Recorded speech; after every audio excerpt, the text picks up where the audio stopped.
for being the engineer for today's webinar, and also certainly would like to thank New Horizons, who is sponsoring this, and certainly a longtime business partner of ours. Thank you. Today's topic, as you know, is running meetings, tips, tricks, and tactics. Now, let me also say, should you be specifically interested in this topic beyond the material here, much of it is based on a white paper. An ebook that is available on the Manager Mechanics website, which is, you can see from the bottom here, is www.managermechanics.com. But sort of enough of that is that, again, just additional information for you that's free, but thought you might find it of value. My name is Eric Bloom. I'll be your speaker today. I'm the president and founder of Manager Mechanics, and I'm a former CIO with 25 years plus experience in IT management and leadership. I'm the author of various books. The most recent of, oh, by the way, I started Manager Mechanics about 5.5 years ago. It's hard to believe. I guess time flies when you're having fun. My most recent book is The CIO's Guide to Staff Needs, Growth, and Productivity. And my book prior to that was Your IT Career, Get Noticed, Get Promoted, and Build Your Professional Brand. You'll see where the content of those books came from very shortly. I'm also an adjunct research advisor with IDC, specializing in IT talent management and IT organizational development. The reason that it only says IT talent management on the screen was it was way too long to physically put it on there. Anyway, but I'm also a nationally syndicated columnist with Gatehouse Media. So I'm in approximately 250 newspapers a week, give or take, either under the name Eric P. Bloom on management or on the name Manager Mechanics, depends on the media market. I also write for IT World, if you're familiar with them, is my column. As you can find me right on the home page. Actually, right on the home page about half the time, depending on when my blog comes out. And the other, you can find me right on the blog list, and it is called Your IT Career. I'm a certified coach, and I'm the president of National Speakers Association. But anyway, enough about me. Now let's talk about New Horizons. And then this is the last slide, I promise, and then we're flying right into information. From here, you're going to see it's 3 past the hour, so you're going to be getting 56 minutes of nothing but content. Anyway, what I'd like to say is that these webinars, the free one like you're on right now, we offer those on a monthly basis to both New Horizons and Manager Mechanics community. The one on August 12th will be on presentation skills for techies. The one on September 23rd will be on executive time management. Also is that we have been in partnership with New Horizons for almost 4 years now. They are a primary sponsor for, or let me say a primary business partner for our 2 certifications in IT management, both beginning with IT, which is of course information technology, and then the MLP, which is the Management Leadership Professional, offered in August, and the more senior certification, the IT MLE, Management and Leadership Executive, offered on September 16th, 17th, whoops, I'm looking at the slide, 16th, 17th, and 18th. And if you're interested in that, you can please contact your New Horizons representative, or if you wish, call us and we can point you towards the appropriate person at New Horizons. Now to the agenda. I promise no more company stuff. Anyway, what I'd like to talk about today is these topics, obviously all around running meetings. We're going to begin by talking about writing meeting agendas and meeting minutes.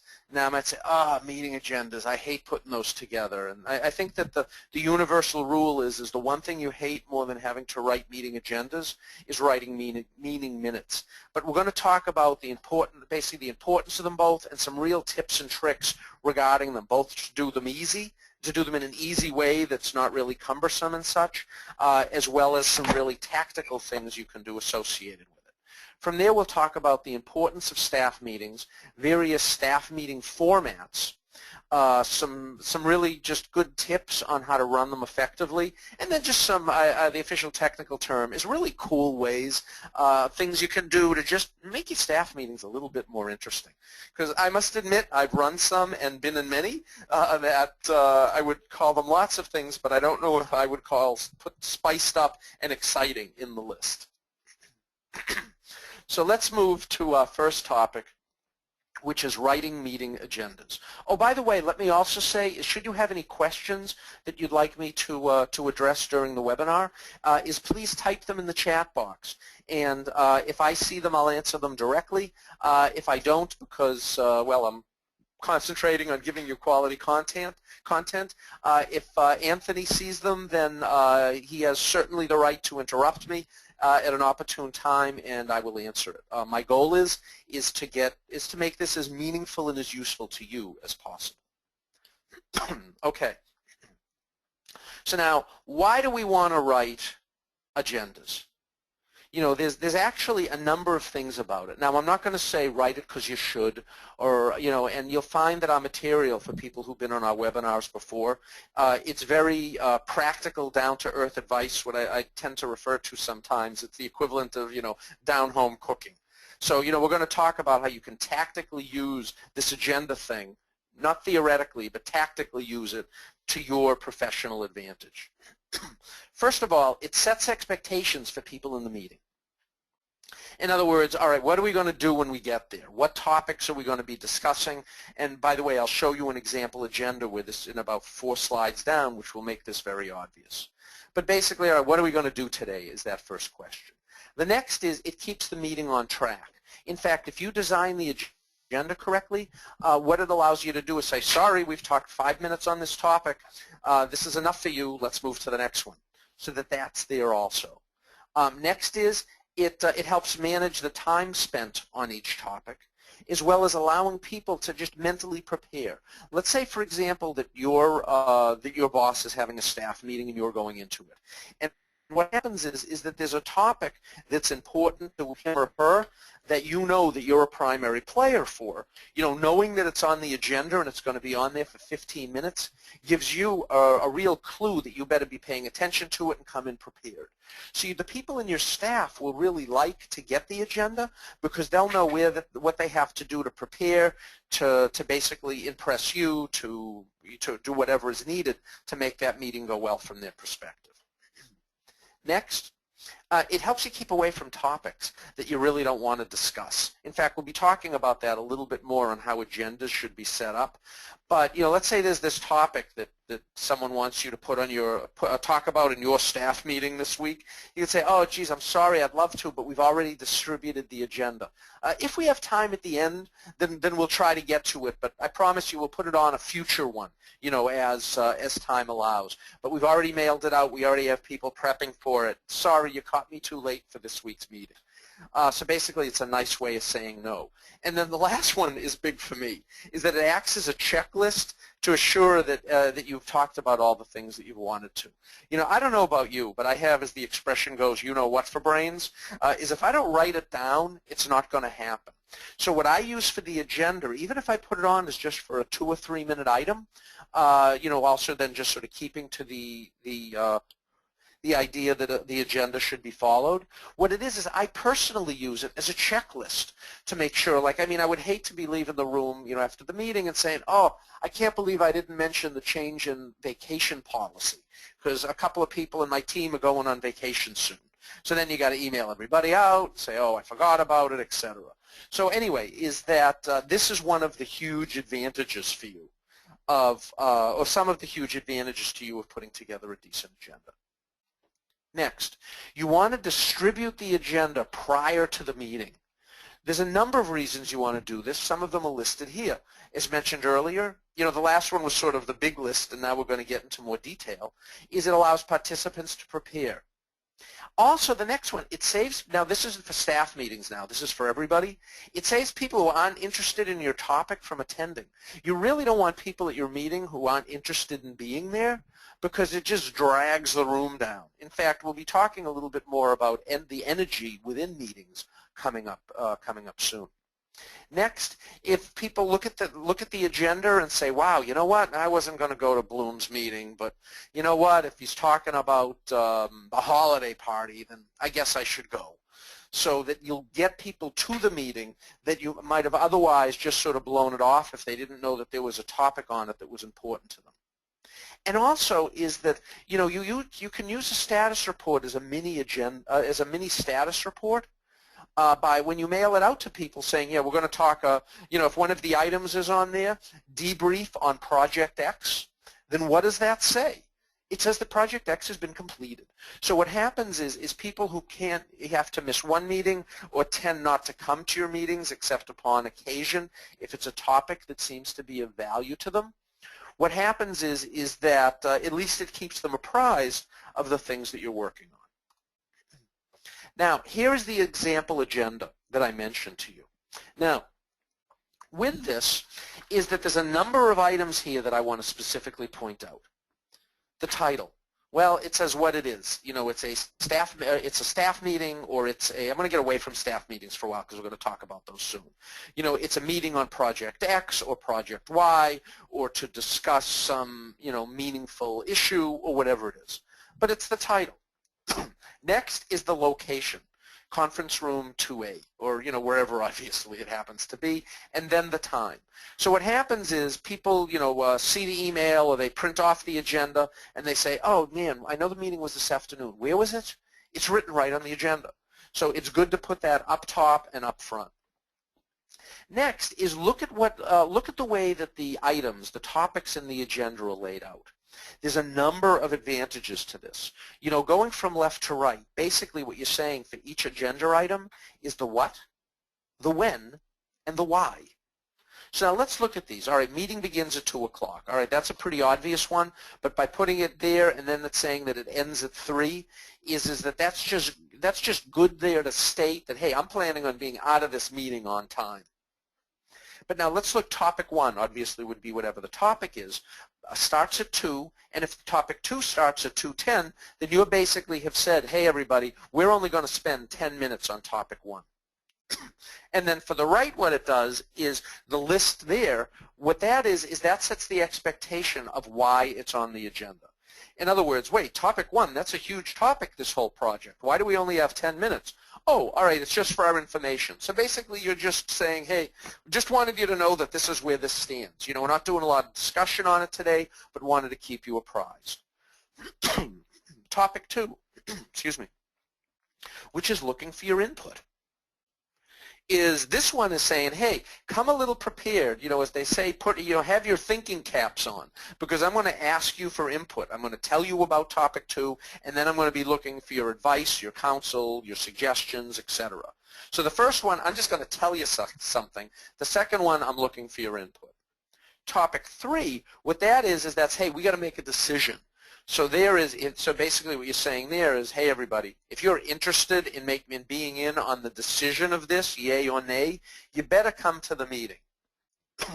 And then topic 4, it's basically where it says update of project status. That's really similar to the just for your FYI, but it's not really a project. It could be, you know, new vacation policy, FYI.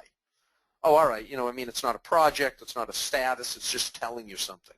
You know, a company is purchasing a small division of another company, or whatever it might be.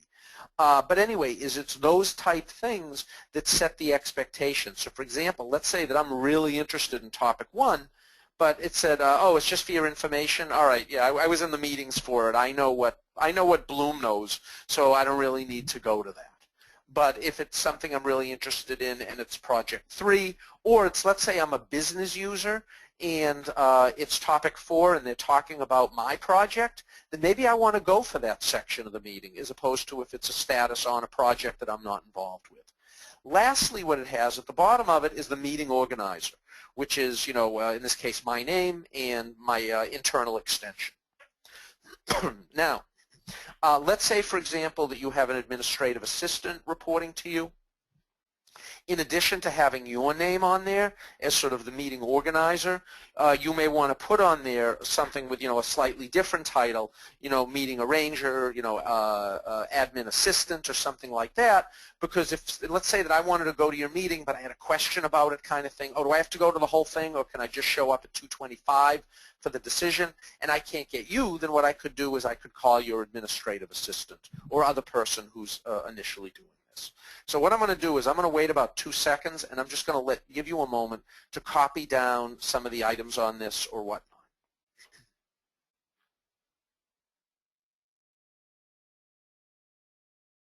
Okay, good. Let me see. Oh, did a question come up regarding it? I just want to look in. Oh, that just says our webinar will start shortly. So no, I guess that's not a question. Next, other advantages of including the topic. Advantages of including the topics that are going to be on the webinar, in your meeting. First is that you're setting expectations of how long each topic will be discussed. So that's really important, because what it does is that it allows allows the participants who can't come to the meeting to the full meeting to enter, if you can stay on time, exactly in. So if I say, oh, I'm running late, I have another meeting to go to, but I know that they're making a decision on my project at 2:25, then what happens is I can run in just when I need it and then also step out.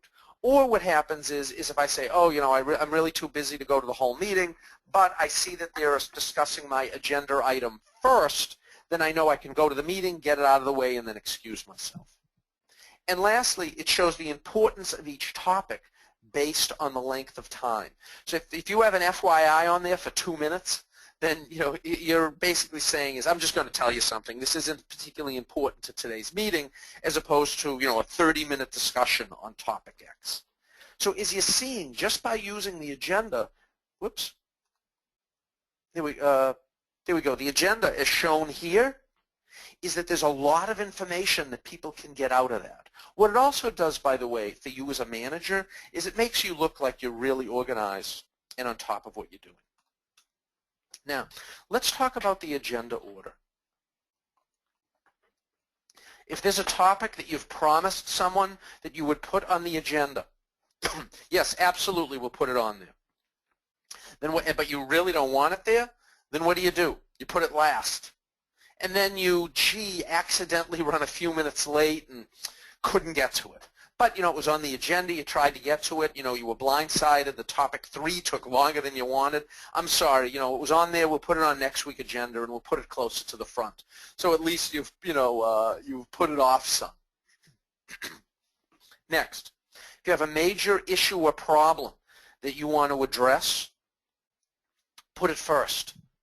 Because people are going to be thinking about it anyway. It falls under the category of is that you have to clear the air, or as they say that you can't leave the meeting without talking about the white elephant on the side of the room.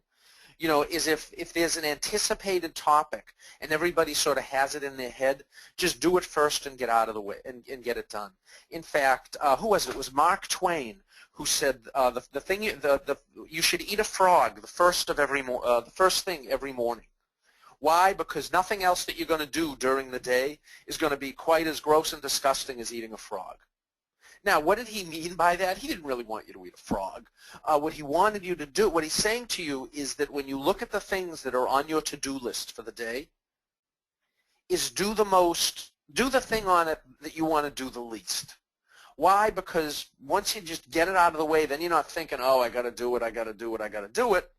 But then in addition to that, what it does is that you're not mentally thinking about it, you have it by, and then you can just do cooler things during the day. You're just sort of, as they say, getting it out of the way.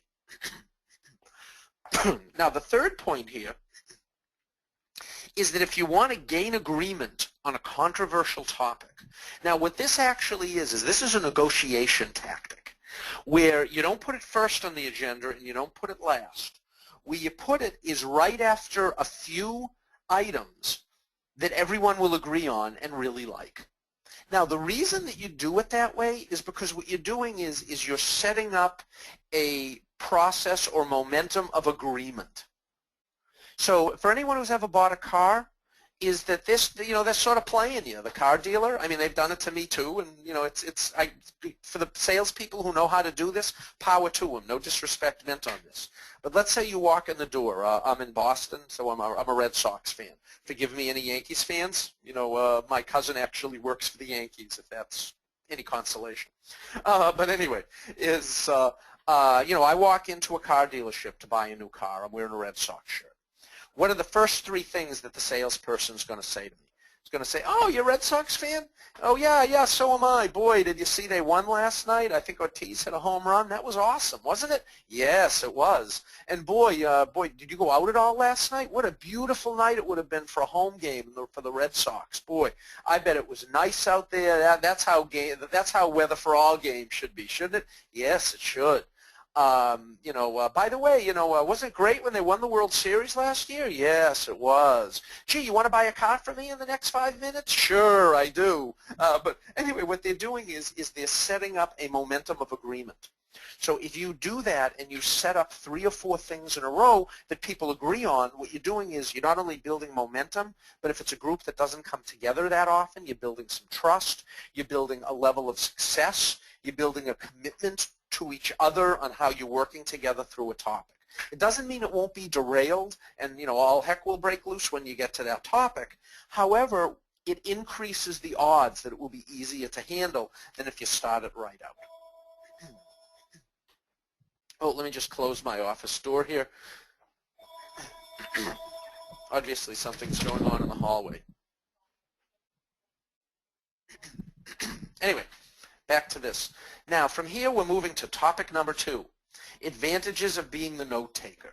All right, now how many people really want to be the note taker? I'll be honest with you, I'm not usually on that list. All right, however, what I have learned is that if I'm willing to do it, there's some huge advantages of it. First of all, everyone in the meeting will feel like they owe you a favor. Why? Because nobody else wanted to take the meeting notes. So as a result, by you sort of anteing up and saying, yes, you would do it, it makes everybody else happy.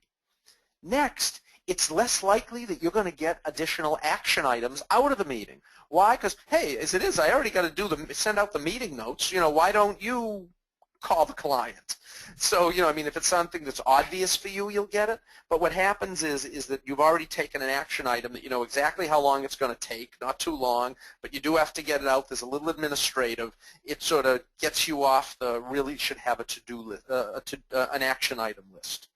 Next, the meeting will be officially documented based on your interpretation. Now, you got to be honest. You got to be straightforward. You can't be taking sides on it. We'll talk about that one a little bit later. But the thing is it's really as you see the meeting is the perception.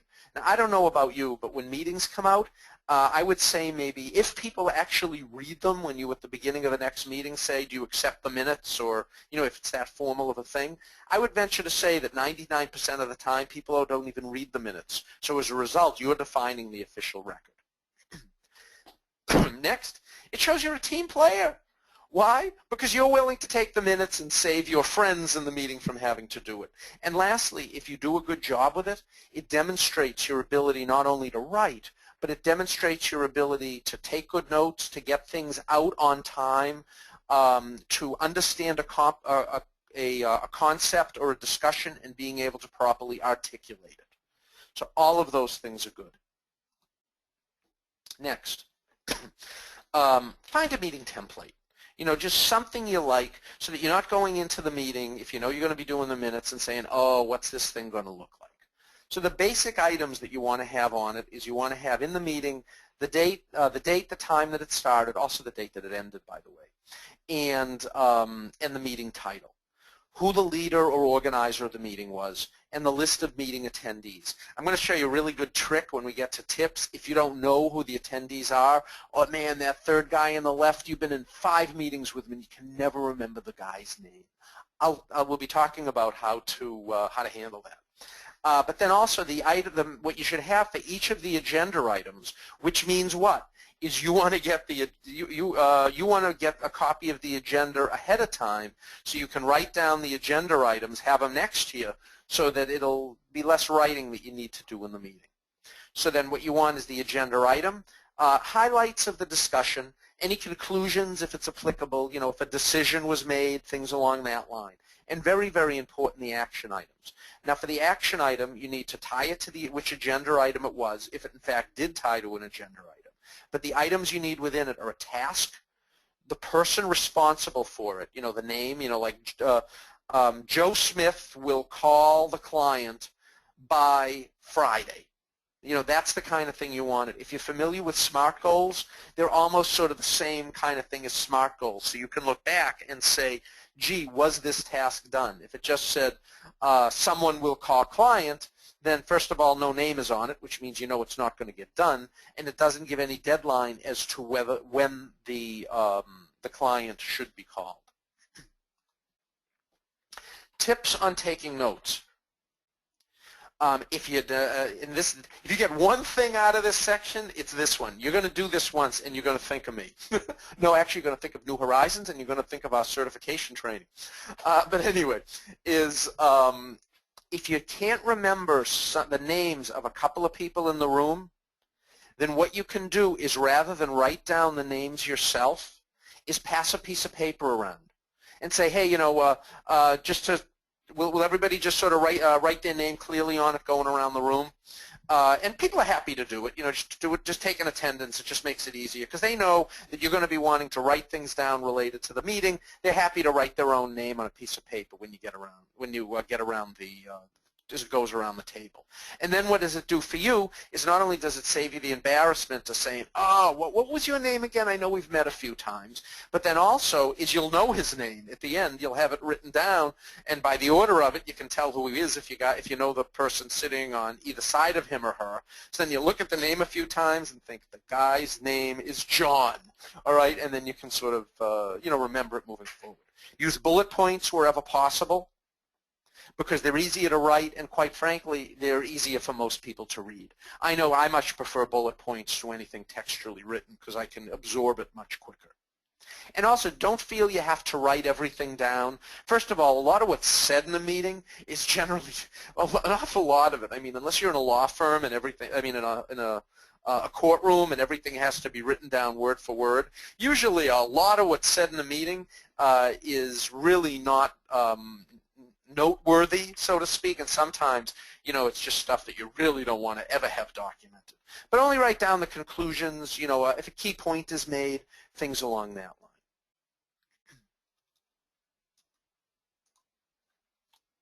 Some additional tips on note-taking.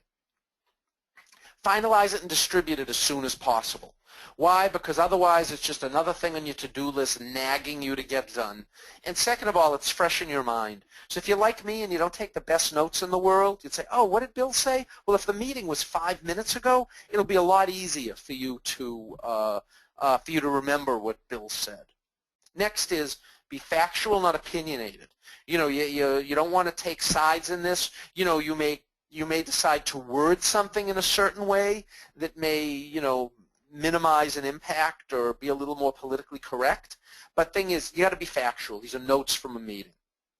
And next, don't wordsmith during the meeting, because what happens is that, it takes time to figure out, gee, how do I want to word this? Just write it down in a way you'll understand it. And then you can go back and rewrite it or rewordsmith it later. The problem is if you're paying attention to that, then you may miss an item that you should have learned about. And lastly is that when the meeting notes are done, if you're not 100% sure of a couple of the items, get a little friendly fire. Just email it over to a friend who was in the meeting, or even just that one bullet point, and say, hey, does this make sense to you? Is this really what the conclusion was? I just wanted to double check it with you. Now, next, controlling the room. I learned this actually very early in my career. The reason is when I used to give a presentation as a kid, by kid I mean, as a professional in my early 20s, I could put people to sleep like it was nobody's business. All right, I was a terrible public speaker. I hadn't really done it. I mean, I took a class in it and did like a 10-minute speech for final, but effectively I had no training and wasn't good at it. So what I did was that I taught college one semester. I was very strong technically. I was a computer programmer by profession. So I taught computer programming. And over the course, I figured of 13 weeks, they'd be stuck listening to me. By the end of the 13th class, is that you know, I'd be able to speak a little better, and it would help me in work in my presentation skills. But as it happens, it really did. But make a long story short, I actually really loved it once I got into it. I taught college one night a week at Bentley University for 15 years with just like the Tuesday night thing. I always worked during, you know, had a regular job during the day. And at Boston University Met College, if we have any alumni of those schools in the crowd. But anyway, is that why it's, but anyway, there what I learned was how to control the room. When you're standing up in front of a group of people, you can see everything that's going on. You can see who's looking at their iPhones, even though they don't really want you to know that they're looking at their iPhones. You can tell who's really paying attention, who's fallen asleep, who agrees with what you say, who's upset. You know, you can't maybe interpret it 100%, but you can get a very, very good idea. Learn to do this. Not only if you're giving, you know, real big presentations, but also just running a meeting. Now, the importance of being able to control the room is it helps you meet your meeting objectives. The reason is because you you know, you're able to get through it. You're able to finish the things that you want to finish. Next is that people be willing to go to your meetings. You know, I got to tell you is that I went to a meeting once. It was for a professional association that I was a member of. It was a board meeting. It was my first board meeting for that group. And they bickered and they went off schedule. It was supposed to be from 7 to 8:30. It didn't end till almost midnight. Let me tell you, I was not looking forward to the, you know, to the board meeting the next week and next month, and I was thinking to myself, oh my God, I agreed to be on the board for a year. What did I do to myself? But you know what? They got the hang of it, and you know, the new president, and got some advice from me and others after the meeting, and the rest of them ran pretty smoothly. But you want no one to ever come to your meetings, have it run late, have it be obnoxious, not be set up correctly, not follow the agenda, etc. But anyway, if you can control the room, then people will want to attend. It builds your professional brand as a leader. Why? Because when people are in the room with you, you're the one they're listening to. And also, it's your responsibility. You're the one who's running the meeting. Some specific tips. Only invite people that want to be there and have a vested interest in the meeting. What happens is other people who are there who really aren't interested in your topic, they just suck the energy right out of the room. Next, have a crisp agenda that's well-defined, and then stick to it. If you're on a topic for 10 minutes, then say, hey, you know, we're 10 minutes into the topic. We can bring it up in the next meeting if you want, or we can talk about it offline, but I really want to stay on schedule here. You know what? People will really appreciate it if they know that you like to do that. Now, you will see occasionally people sort of fading. Maybe they were out a little too late the night before. Maybe that they're not as interested in the topic. One thing that I like to do is I'll just clap my hands just like as a matter of course, just like I did there. I'm sure you heard it, just to wake people up a little bit. But the other thing is ask them a question. But use their name first. Say, hey, Joe, you know, I have a question for you on this. And that's like, huh, brings them back in. You don't want, if they're fading, you don't want to ask the question and then say, what do you think, Joe? Because by doing it that way, what you're doing is you're calling them out. He'll have to say, oh, could you say the question again? So if you want to embarrass a person, do it that way. If you want to be nice to them and just sort of re-engage them, which is the way I quite frankly strongly suggest you do it, is say their name first. Say, hey, Joe, you know, and then as soon as they look at you and they re-engage, then say, let me ask you a quick question. You know, I've been thinking blah, blah, blah. What are your thoughts on that? They'll know that you brought them back in, and they'll appreciate it that you did it with their name and getting their attention first. Next, if you haven't studied body language, I strongly suggest you do so. There's just so much that you can learn from it, not only from a presentation perspective and a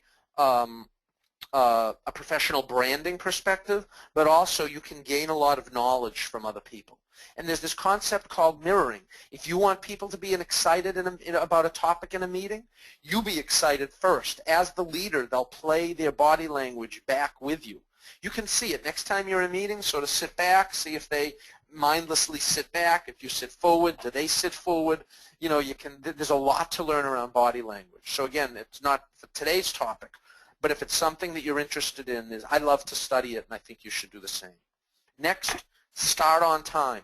Because if you're one of these, well, you know, a couple of people on here yet, we're going to wait another 5 minutes. What you've done is a couple of things. First of all, you've reduced the length of your staff meeting. Next is you're punishing the people who were there on time. And next, you're training people to not show up on time. So you start right on time. Now, if there's someone who's a key player in the first agenda item, topic item, then maybe what you say is that, all right, you know what, we're going to start with topic 2 because Joe apparently is running late. So you do topic 2, you get it out of the way, Joe walks in and says, oh, I'm sorry, and say, all right, we switched the agenda around because you were late. You know, you want to say that in a politically appropriate way. But what we're going to do is that your topic is coming up next. Next is if there's times on the meeting. Remember how we said topic 1 went from 2 to 2:10, topic 2 went from 2:10 to 2:15, etc.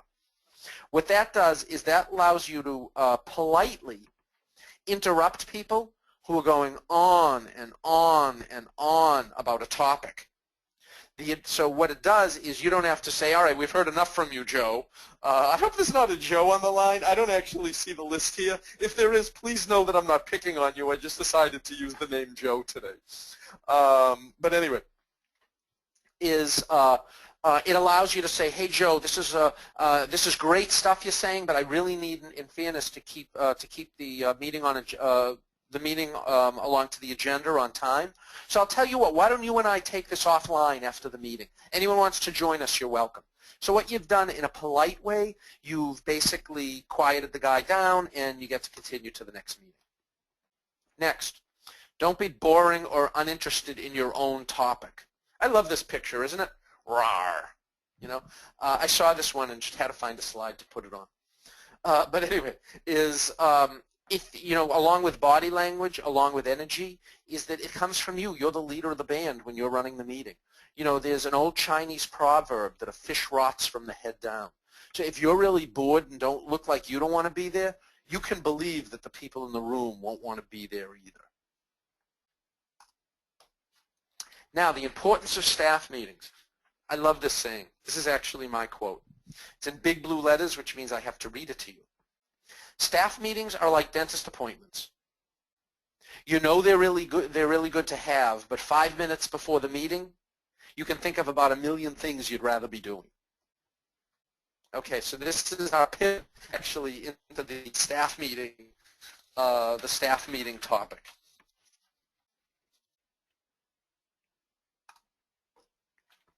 Now, let's talk about some of the importances of staff meetings. First of all is that they really do have a positive effect on your organization. Why? Because they improve communication between the people in your department. But there's a couple of other advantages also. One of them is it psychologically brings the group together as a team. Because what happens is, you know, you basically talk to people on who, you know, that you need for the specific tasks of your role. Bringing in the same group every week, hey all, we're part of the same team, we're part of the same team. What it does is it really instills that feeling of membership for all of the members. It can also improve group productivity because people get to know each other a little better, and we'll be talking a little bit about that related to communication in an upcoming slide, actually the next slide. Now, what does it facilitate communication between you and your staff? Hey everybody, did you hear about the new vacation policy? Between your staff and you, hey boss, did you hear blah, blah, blah? And also, since everyone's sitting in the room, even if they're not talking to each other, if the statuses are basically going from you to the staff or the specific staff members to you, everybody else is getting to listen to it, so they get to know what's going on in the meeting. Now, the importance of staff meetings also is its communication between your staff. Oh, actually, I got ahead on this slide. I apologize. It's the staff communicating to you and you communicating to them. But now, let's talk about what it also does. It gets everyone together and facilitates conversation.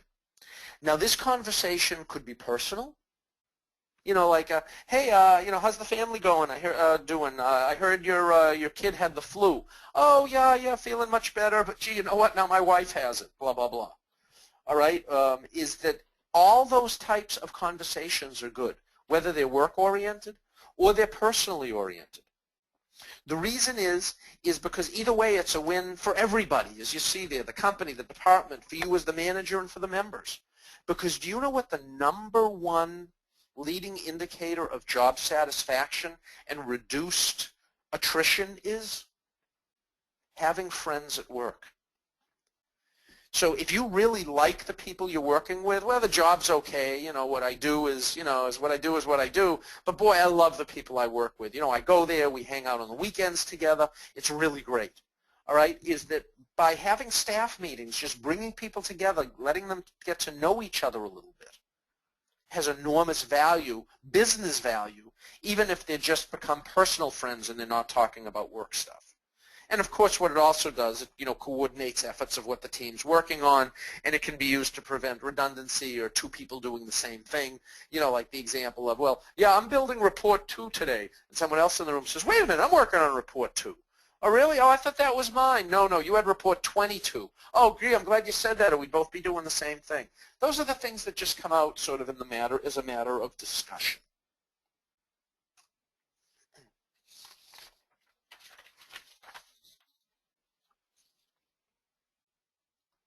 Okay, next is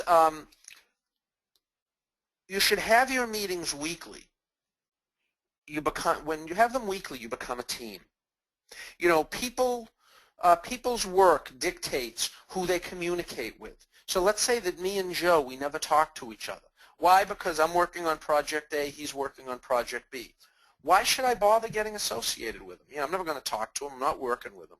But this, what this does is that, and the reason you want to do this is because in the short term, me and Joe it doesn't really matter if me and Joe know each other. I mean, other than the fact that we become really good friends, then, you know, it adds to the camaraderie of people at work.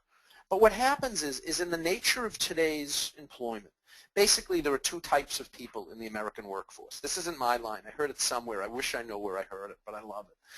And what it is, and it's because it's true, there are 2 types of people, overworked and unemployed, which means that if you're working on your project, whatever it is, you don't have a lot of time to put your head up to just hang out and do other things. But what happens is that as teams are reformed, in fact, we have a white paper coming out, an e-book coming out in this soon. It's a methodology we've created called Leapfrog, which is a way to bring transient teams together very, very quickly to work at a team. It's an 8-step process. So come, I don't know, a couple of weeks, 2-3 weeks from now, that will be on our website. If you're really interested in it, just drop me an email, eric.bloom@managermechanics, and let me know you're interested in it when it comes out. But anyway, let's say that me and Joe, we haven't worked together much. You know, we don't really know each other well, but we've always been in the staff meetings. We know we're part of the same team. You know, occasionally, if there was a really boring speaker in, we gave each other sort of a snide glance, like, yeah, I don't like the guy either, kind of thing.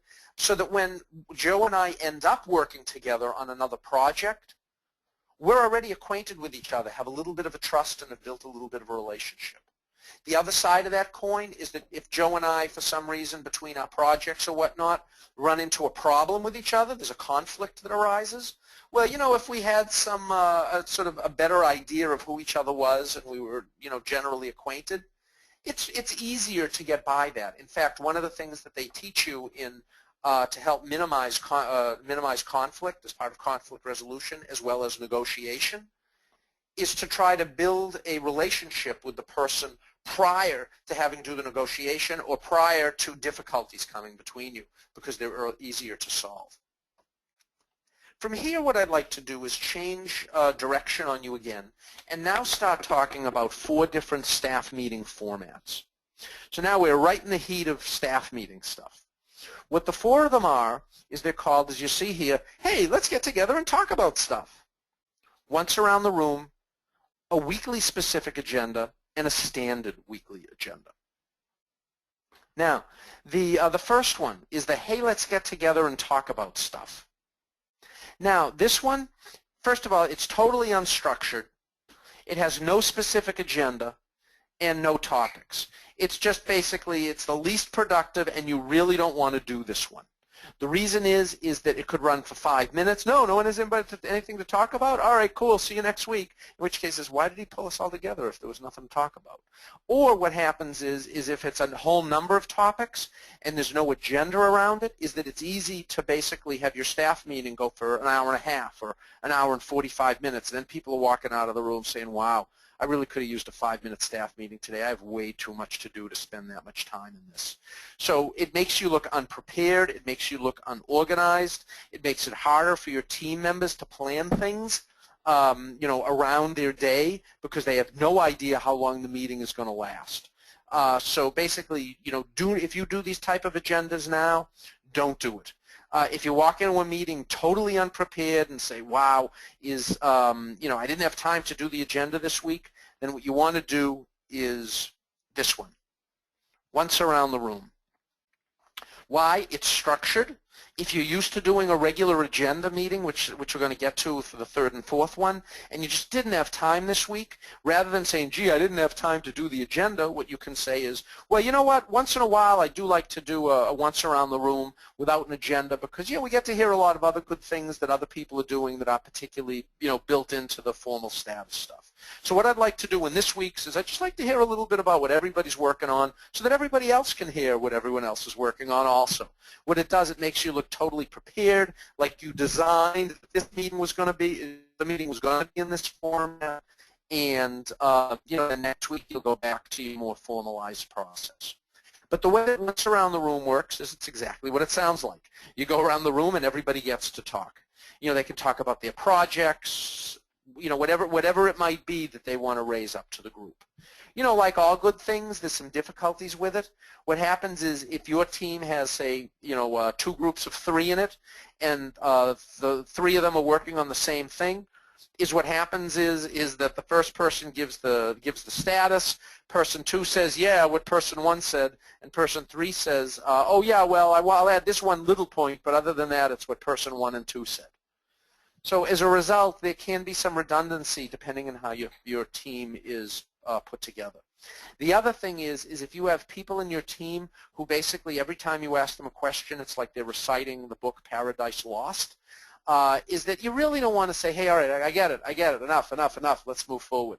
So what happens is if you have someone on your team who doesn't carefully pick up on visual cues or social cues, that you're sort of tired to listening to them and it's time to sum it up and finish, then it can be embarrassing and a little uncomfortable for both you and one of your staff members. The next is weekly specific agenda. And by the way, I don't know if you've noticed, but we're going from less structured to more structured. What this one is and actually this one is the one I like to use the most. What it is, because it's structured, it has purpose, but yet it's flexible. The way that it works is that, let's say that your staff meetings are on Fridays. Then what you do is every Tuesday or maybe Wednesday, you send out an email to your staff and say, hey everybody, what items do you want on this week's staff meeting? What do you want to talk about? Not like, gee, I don't know what I want to talk about. What do you want to talk about? But it's what important items do you have that should be added to the staff meeting? Because there's 2 advantages of that, one of which is, a number of them actually. One is you're really keeping it fresh. Why? Because you're talking about different topics every week. Second of all, think about it, if you emailed your boss and said, hey boss, I'd really like to add topic X to the agenda. When you walk into that staff meeting, are you going to be prepared to talk about topic X? You bet you are, because you're the one who told your boss to put it on the agenda. So as a result, it gives a vested interest to the specific topics that will be discussed to one or more people in the group. Next is, you can always add your particular items. Maybe every week you talk about budget or, scheduling or whatever you do as part of your regular business role. And then the last one is standard weekly agenda, where you talk about the same thing every week.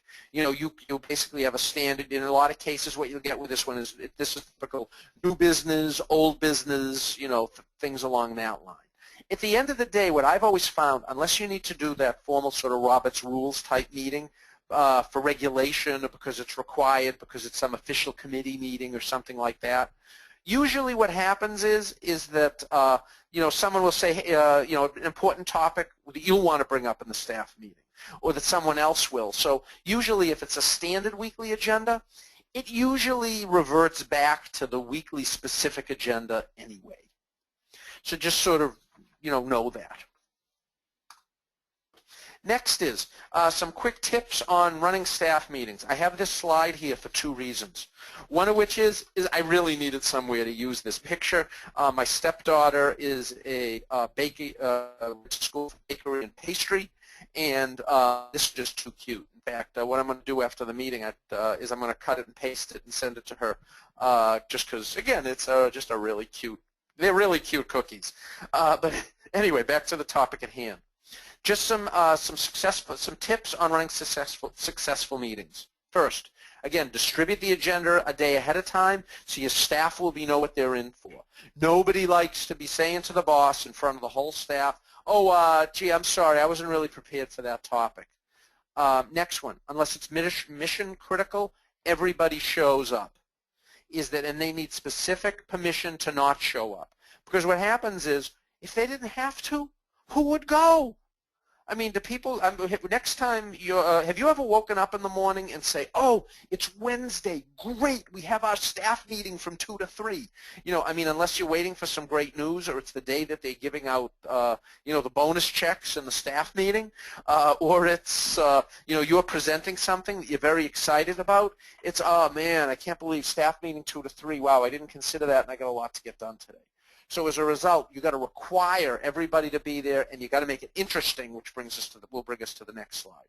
Next, have it the same time and same location every week.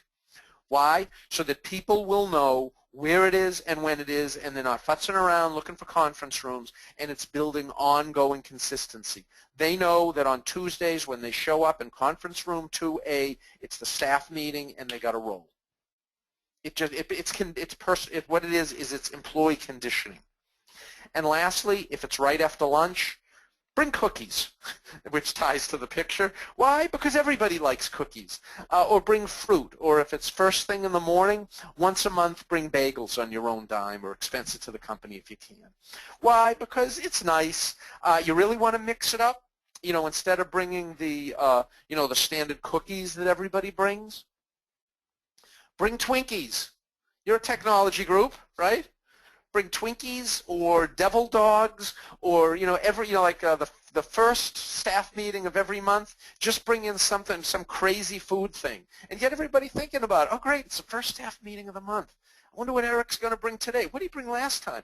Devil Dogs. I didn't even know they still made those things. All right, why? Because it's just fun. It gives, it shows that you're interested in the meeting. It makes, a staff meeting just a little more fun. Which brings us to our next slide, which is, schedule the meetings at a time when a time that least interferes with people's work. I wrote a column, actually, it's related to, it's in the Executive Time Management ebook. It's free, off our website. I'm not trying to sell you anything. But what it talks about is the concept of being in the zone. What happens is, the column particularly is called It's on Time Chunks. Managers live in 1-hour time chunks.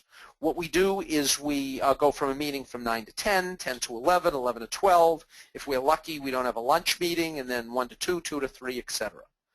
Knowledge workers, which if you're in an IT organization, everyone in your group really is what they do is that being in the zone as a knowledge worker is 2.5 to 3 hours.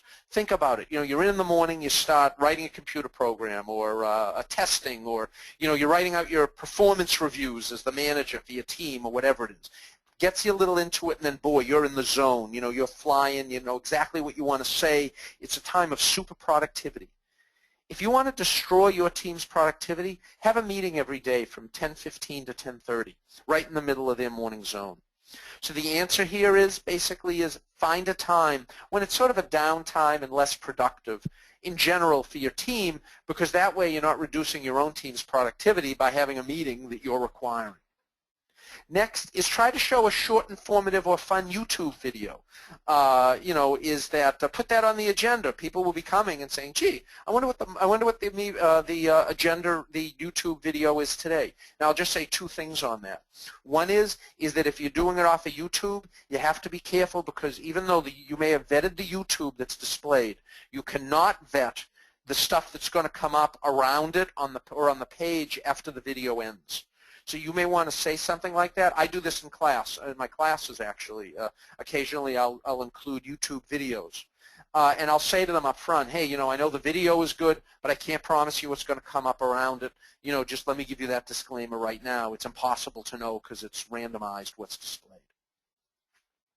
Always end the meetings on time, and at the very end of the meeting what you want to do is you want to spend a minute or so recapping who has what action items. This has two advantages, one of which is it reminds everybody that you remembered that they said they'd do it, and secondly is it's providing assistance to the person taking the notes to make sure that they have all the action items. Next, some ways to spice up your staff meetings, thus the spices on the right. Anyway, is a book club. What I mean by that is pick a different business or technology book or whatever it is related to your work, and have once a week or once a month have a different member of your team basically describe what they learned by reading that book. Next, video of the week. That ties to the YouTube thing that we mentioned. Next, cartoon corner is that what you do is, let's say at the end of the month, what you do is you just put it in the last, say maybe the first staff meeting of every month, or the last one, however you want to do it. And what you do is, if you're the kind of person who likes to read the funnies or sees those online like Dilbert's or other things that could be business oriented, where either they're just sort of fun and applicable, or in fact provide a lesson maybe that would be good for your group to know, is throw in a couple of cartoons. Have vendors come in and make presentations. Why? It's free and they get to learn something. Have executives from around your company come in and speak at your meetings. If you're in two locations, say you're in Boston, New York, and Washington, all in the same time zone, then order pizza for everybody and set up a couple of webcams so it's like we're all having lunch together. Bring in foods from around the world. Let's say that you have an office here in Boston and say in London. London, might be almost dinner time, lunchtime here. Actually, I'll move it down. So let's say it's breakfast in Boston and it's lunchtime in London. So what do? You have for the people where it's lunchtime in London, you send them some New England clam chowder and a couple of lobsters. And in Boston, what you do is you have crumpets and tea. Actually, thinking about it, I guess the people in the London office would be making a little better on that one. But you get the idea, because then what you're doing is you're also tying it to the culture of the places where your offices are, and helps bring multiple remote teams back together. Product presentations or rotation, or have a rotating leader. So what happens is that I run my staff meeting today, Joe runs it next week, Sue runs it the week after that, George runs it the week after that. What it does is it basically makes them, puts them in the hot seat a little bit, gets them to work a little bit in front of their peers, and what are you doing? You're growing them as people by helping to teach them how to run a meeting. What I'd like to do is I'd like to thank you for being on our webinar. I hope it's truly been of value to you, and I'd like to remind you of our upcoming meetings, most particularly our 3-day classes. Each one of these are 3 days of drinking through a fire hose on important IT leadership topics. Those would be the ITMLP second week in August, and the ITMLE third week in September. What I'd like to say is I hope this has really been of value to you. Would love to see you certainly on the free webinars. Certainly would love to also have you in our 3-day management boot camps. And from here, I'd just like to thank New Horizon engineering it and helping to pull it off. So I would say, Anthony, are there any questions for folks? If not, we shall call it a day. We have, most of the questions have been asking, is there going to be a recording of this, or can I get a copy of it? So I want to let everyone know that we are recording it, and it will be up on YouTube under www.youtube.com/NHSocal. So that's N as in new, H as in horizons, SoCal, S-O-C-A-L, as in Southern California. And also, if you'd like, please feel free to put your email into the question box, and Eric can send you a copy of the PowerPoint as well. But those are the only questions I have so far, and we have someone that said, I love it. Thank you very much. Great. Thank you so much to all, and have a great day.